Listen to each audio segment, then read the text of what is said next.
Hello everyone. हर साल की तरह इस साल भी आपको सोशल साइंस पे एक प्रोजेक्ट करना है और क्लास 10th में इस बार आपको वो करना है इकोनॉमिक्स लेसन 5 कंज्यूमर राइट्स पे। तो आइए क्विकली समझ लेते हैं कि प्रोजेक्ट को कैसे शुरू करना है और कैसे प्रोसीड करना है। तो आप सबसे पहले तो फाइल लेंगे, या तो आप स्पाइरली बाउंड फाइल मार्केट में बनी बनाई आती है उसको खरीद सकते हैं, नहीं तो आप शीट्स लेंगे, वाइट शीट्स या कोई भी लाइट कलर की A4 साइज शीट्स जो दोनों साइड लाइंस वाली होती हैं, और उनको पंच करके टाई करके अपनी प्रोजेक्ट फाइल बना लेंगे। तो उसका जो कवर पेज होता है सबसे ऊपर आप वहाँ लिखेंगे क्लास 10 सोशल साइंस प्रोजेक्ट 2022-23 ये सेशन है। फिर पेज 1 पे आएंगे, उसमें आप ये सारी डिटेल्स लिखेंगे। सोशल साइंस प्रोजेक्ट फाइल, जो प्रोजेक्ट का नाम है कंज्यूमर अवेयरनेस, आपका name, class, roll number, section, session. Session क्या है? 2022-23, यानी जिस साल आप पढ़ाई कर रहे हैं। और देन पेज नंबर 2 पे आप लिखेंगे एक्नॉलेजमेंट, यानी आप बताएंगे आप कौन हैं, कौन से स्कूल के हैं, और आप किस किस को थैंक करना चाहते हैं, आपने प्रोजेक्ट कंप्लीट कर लिया है।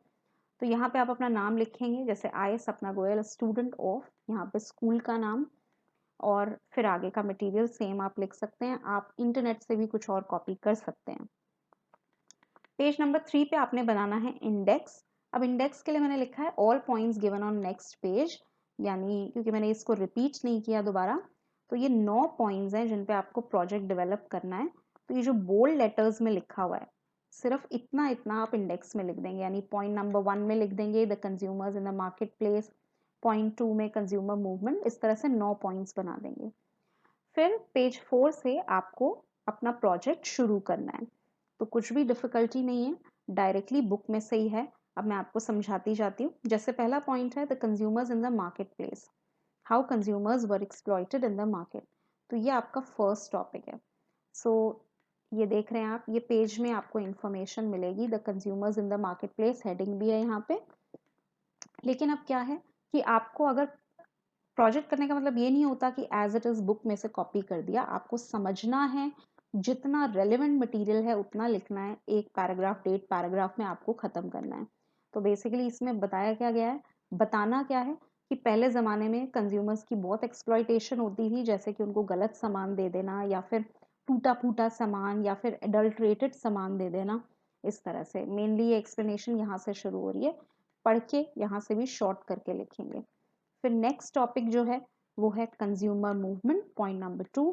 सो ये बताता है कि 60s 70s में जब ये चीज़ें बहुत ज़्यादा होने लगी तो कंज्यूमर्स ने अपने आप को ऑर्गेनाइज किया और कई तरह से वो आंदोलन वगैरह करने लगे। तो ये भी इन शॉर्ट लिखना है। फिर थर्ड पॉइंट है कंज्यूमर्स इंटरनेशनल। ये आप एज इट इज़, ये ब्लू बॉक्स में लिखा है, यहाँ पे लिख सकते हैं कि यूनाइटेड नेशंस ने पहली बार गाइडलाइंस अडॉप्ट की कंज्यूमर प्रोटेक्शन के ऊपर, यानी पहली बार ये मुद्दा उठा कि कंज्यूमर्स के लिए भी कुछ राइट्स होने चाहिए। कंज्यूमर्स कौन है? जो सामान खरीद रहे हैं। फिर फोर्थ पॉइंट है कोपरा कंज्यूमर प्रोटेक्शन एक्ट। ये छोटे से पैराग्राफ में आपको इन्फॉर्मेशन मिलेगी। Again as it is copy नहीं करना है कि because of all these efforts से शुरू कर दिया। कोपरा क्या है? कंज्यूमर प्रोटेक्शन एक्ट है, इंडिया में 24 दिसंबर 1986 को ये आया था। सो इसके बारे में आपने थोड़ा सा लिखना है, यानी ये एक्ट आया उसके बाद हमें कुछ कंज्यूमर राइट्स मिले। फिर फिफ्थ पॉइंट है कंज्यूमर राइट्स। तो ये हमारे पास 6 कंज्यूमर राइट्स हैं, और बुक में काफ़ी बड़ा पोर्शन है जो इसको एक्सप्लेन कर रहा है। जैसे कि आप अगर बुक में देखें तो ये सारे राइट्स की ही इंफॉर्मेशन है, तो इसको ढूंढना बड़ा मुश्किल है। और ब्लू बॉक्सेस जो है इसमें केस स्टडी दी हुई है उस राइट से रिलेटेड। तो यहाँ पे ऑलरेडी मैंने आपको हेल्प मटेरियल दे दिया है, इसको आगे करेंगे। तो कई बच्चे शायद इस वीडियो को देख के मुझसे ये पीडीएफ मांगेंगे, ये मेरे स्टूडेंट्स के लिए, सो प्लीज़ ये मुझसे ना मांगे। ओके, तो सबसे पहला है right to be informed. Quickly इसको देख लेते हैं, समझ लेते हैं। सो कंज्यूमर्स के पास पहला राइट है राइट टू बी इन्फॉर्म्ड। इसमें क्या है, जब भी आप कोई सामान खरीदते हैं तो पीछे पैकेजिंग लिखा होता है कि पैकेज की एक्सपायरी डेट क्या है, मैन्युफैक्चरिंग क्या है, गाइडलाइंस, इंग्रेडिएंट्स वगैरह लिखे होते हैं। ये सब इसलिए लिखा होता है क्योंकि आपको जानकारी का अधिकार है, ये अधिकार आपको सरकार ने दिया है, इसलिए जितने प्रोड्यूसर्स हैं वो प्रोडक्ट की जानकारी पैकेट पे लिखते हैं। फिर है राइट टू चूज। तो आपको अपना प्रोडक्ट चूज करने का अधिकार है, कोई आपको जबरदस्ती नहीं बोल सकता कि भाई आप गैस खरीदने गए हैं तो आप लाइटर भी खरीदो। सो आप जो खरीदना चाहते हैं वो खरीदेंगे आप। राइट टू सीक रिड्रेसल, ये है राइट टू सीक कॉम्पेंसेशन। मतलब अगर आपको कोई नुकसान हो गया है, आपको कोई खराब सामान दे दिया गया है, आपका कोई नुकसान हुआ है, तो आप कोर्ट में केस करके कॉम्पेंसेशन यानी भुगतान यानी पैसा मांग सकते हैं आपका जो नुकसान हुआ है उसके बदले। फिर है राइट टू रिप्रेजेंट, ये कहता है कि आपको अपना केस कोर्ट में जाके लड़ने का अधिकार है। ये कंज्यूमर कोर्ट्स होते हैं, ये supreme court, high court, lower court नहीं है। कंज्यूमर कोर्ट्स में भी 3 लेवल्स हैं और वहाँ पे आप कोई कंज्यूमर केस फाइल करते हैं।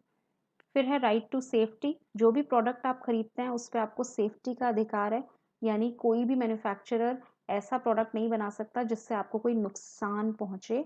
और अगर प्रोडक्ट रिस्की है, जैसे इलेक्ट्रिकल अप्लायंसेस होते हैं, तो उसमें उसको यूज़ करने की गाइडलाइंस भी होंगी। और राइट टू कंज्यूमर्स एजुकेशन, आपने कई बार जागो ग्राहक जागो के एडवर्टाइजमेंट्स देखे होंगे।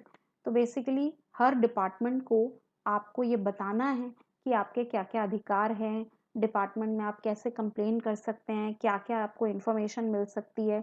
तो वेरियस गवर्नमेंट डिपार्टमेंट्स को आपको एजुकेट करना होता है, तो ये एजुकेशन भी आपका अधिकार है। तो इन 6 राइट्स की इंफॉर्मेशन आप यहाँ से ले सकते हैं डायरेक्टली। फिर है सर्टिफिकेशन मार्क्स। सर्टिफिकेशन मार्क्स वैसे तो बहुत सारे होते हैं, पर हमारी बुक में मेन 3 दिए हुए हैं, तो हम उसी के ऊपर लिखेंगे। एक है हॉलमार्क, एक है ISI मार्क और एक है egg mark. Hallmark gold jewellery के लिए है, एग मार्क एग्रीकल्चर प्रोडक्ट्स के लिए है, ISI मार्क इलेक्ट्रिकल अप्लायंसेस के लिए है। तो इस पूरे पैराग्राफ में ये इन्फॉर्मेशन है, as it is copy again नहीं करना है। तीनों हेडिंग्स देंगे, उनके बारे में थोड़ा थोड़ा लिखेंगे, उनकी पिक्चर्स भी बनाएंगे। फिर है नेक्स्ट कंज्यूमर कोड्स, ये पेज नंबर 84 पे आपको ये इंफॉर्मेशन मिलेगी और बिल्कुल एक ही पैराग्राफ दिया हुआ है, ये दिस पैराग्राफ ऑन पेज 84। ये तीनों लेवल्स ऑफ कोर्ट्स के बारे में बता रहा है कि सबसे पहला लेवल है डिस्ट्रिक्ट फोरम या डिस्ट्रिक्ट लेवल कोर्ट। 20 लाख के अंदर अंदर का अगर आपका केस है तो आप डिस्ट्रिक्ट फोरम में फाइल करेंगे उसको। 20 लाख से 1 करोड़ के बीच का केस है तो स्टेट कमीशन में फाइल करेंगे, और अगर 1 करोड़ से ऊपर का केस है तो आप नेशनल कमीशन में जाके वो केस फाइल करेंगे। अगेन 3 हेडिंग्स देनी है अलग अलग और फिर एक्सप्लेन करना है, एज इट इज मत लिखना। देन 8th पॉइंट है why are consumers weak despite having rights, कि इतने अधिकार होने के बाद भी आज भी उपभोक्ता जो है बहुत वीक हैं, हम बहुत सफ़र करते हैं, बहुत बार खराब सामान मिलता है, ऐसा क्यों। तो ये वाला टॉपिक है taking the consumer movement forward. इसमें से देख के आपको लिख बताना है कि भाई इन सब के बावजूद हम वीक क्यों हैं, क्योंकि हम ना तो बिल लेते हैं और हम स्कैटर्ड हैं।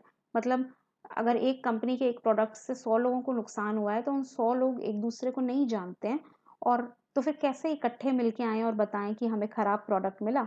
और कंपनीज जो हैं वो बहुत अमीर हैं, बहुत बड़ी हैं, उनसे लड़ना बहुत मुश्किल है। तो इस बारे में आपको लिखना है। तो प्रोजेक्ट को कंक्लूड करना है। To conclude the project I would like to mention that consumer awareness is necessary. मतलब आप क्यों समझते हैं कि कंज्यूमर अवेयरनेस नेसेसरी है, तो इसको उसके बाद में आपने कंक्लूड कर देना है। और जो आपका यहाँ पे आपका प्रोजेक्ट खत्म हो जाता है कंक्लूजन के ऊपर। तो प्रोजेक्ट फाइल में बनाना है, हैंड रिटन बनाना है, टाइप्ड नहीं होना चाहिए। आपका प्रोजेक्ट कम 15 पेजेस में आपने ख़त्म कर देना है अपने प्रोजेक्ट को, मैक्सिमम है ये। और develop the project with the help of guidelines जो आपको दी गई हैं। अपनी मर्जी से आपने प्रोजेक्ट नहीं बनाना होता, जो आपकी टीचर आपको गाइडलाइंस दे रही है उसके हिसाब से आपको प्रोजेक्ट को डेवलप करना है। और प्रोजेक्ट में जहाँ पे भी पिक्चर्स पॉसिबल हैं वो आपने बनानी है या लगानी है। कोई ज़रूरत नहीं है कि आपको महंगे महंगे प्रिंट आउट्स निकालने हैं और बहुत महंगी महंगी शीट्स यूज़ करनी है।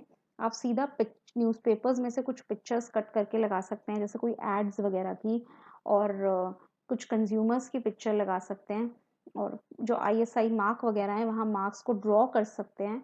तो प्रोजेक्ट में थोड़ी बहुत पिक्चर्स लगाएं, और प्रिंट आउट लगाना है, इसके कोई स्पेशल मार्क्स नहीं होते हैं। प्रोजेक्ट में महंगी शीट्स यूज़ करना, ज़रूरत से ज़्यादा कलर्स वगैरह यूज़ करना, इसकी जगह कंटेंट पे फोकस करें और प्रेजेंटेशन पे, कि उसी इंफॉर्मेशन को आप कितनी अच्छी तरह से प्रेजेंट करते हैं। ठीक है। और एंड में थोड़ा सा पोर्शन ये मैं हिंदी वाले बच्चों के लिए दिखा रही हूँ।